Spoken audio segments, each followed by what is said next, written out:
section 8.5, using the distributive property. Use the distributive property to factor the polynomial. Now, in order to use the distributive property to factor, we are going to make factor trees. So in order to make 5, I would need to multiply 1 times 5. 5 is prime, nothing else goes into 5, so just 1 and 5 make 5. So 1 times 5 times x times x times x will give me 5x to the third. For 3x to the fourth, that's 1 times 3, and then 4x's. Then I'm going to find the greatest common factor between both of these terms, meaning I'm going to circle what's alike for both of them. So in both of them, I have a 1, which I could circle that if I wanted to. Doesn't really matter either way. And I have 3 x's in both of them. So that means my GCF is going to be 1x to the third, or just x to the third. So you take what is circled in one of your groups. Then in the blue, I'm left with just a 5. In the green, I'm left with a 3 and an x. So if I went back and distributed this, x to the third times 5 is 5x to the third. X to the third times 3x would be 3x to the fourth. Use the distributive property to factor the polynomial once again. So -6. Anytime I have a negative, I need to break it up into -1 and that number first before I continue. So I don't want to pick -3 and 2 or 2 and -3. I want to do -1 and that number. Then I'll break the 6 down into 3 and 2. And I like to cross off the 6 once I'm not using it anymore. So I have -1 times 3 times 2, and then 2 a's. Then for -8, I'm going to do the same thing. So I'm going to turn -8 into -1 and 8. And then 8 can keep going into 4 and 2. Remember, you're looking for prime numbers. So you have to keep going until you have all primes. So 4 becomes 2 and 2. So then I have a -1, 3 2's, and then an a. So then if I circle what's in common between both, I have a -1 in both, a 2 in both, and an a in both. So then my GCF, if I take what's circled in one of my groups, is -1 times 2 times a.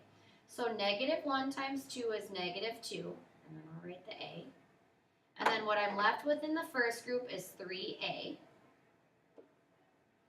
And then what I'm left in the second group is 2 times 2, which is 4. So if I check my answer, -2a times 3a is -6a squared. -2a times 4 is -8a, which is what I started with. All right, 9xy squared plus 27y to the third. To make 9, that would be 3 times 3. So I'll expand that. 3 times 3 times x times 2y's. And for 27, I'm going to do 3 and 9. 3 is prime, but 9 is not, so 9 can keep going and be 3 and 3. So then I have 3 3's here and 3 y's. So then I'm going to circle what's in common between both of them. They both have a 3. They both have another 3. They both have a y and another y.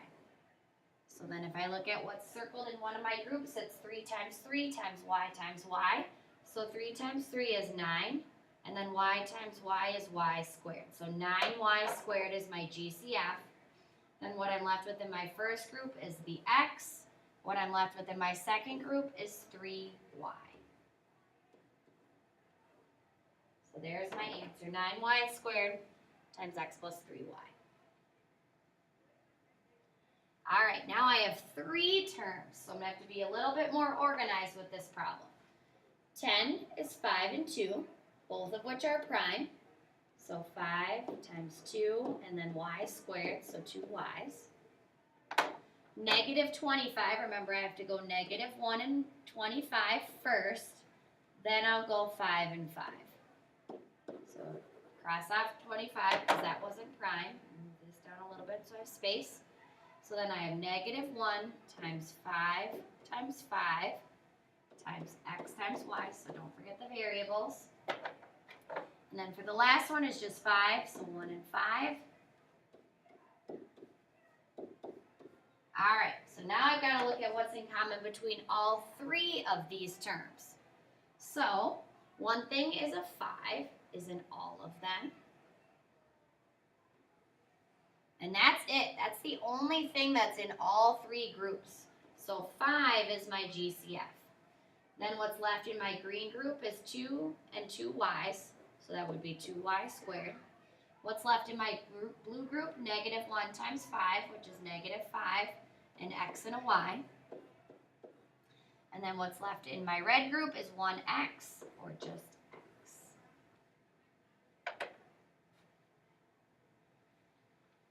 Seven x squared y squared plus 21xy squared plus 14y.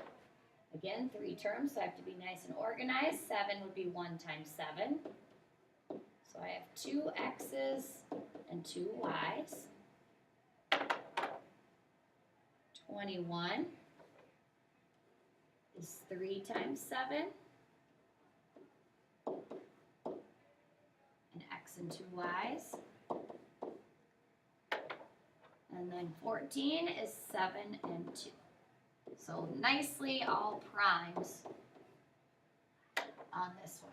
All right, so what's in all three? There's a 7 in all three.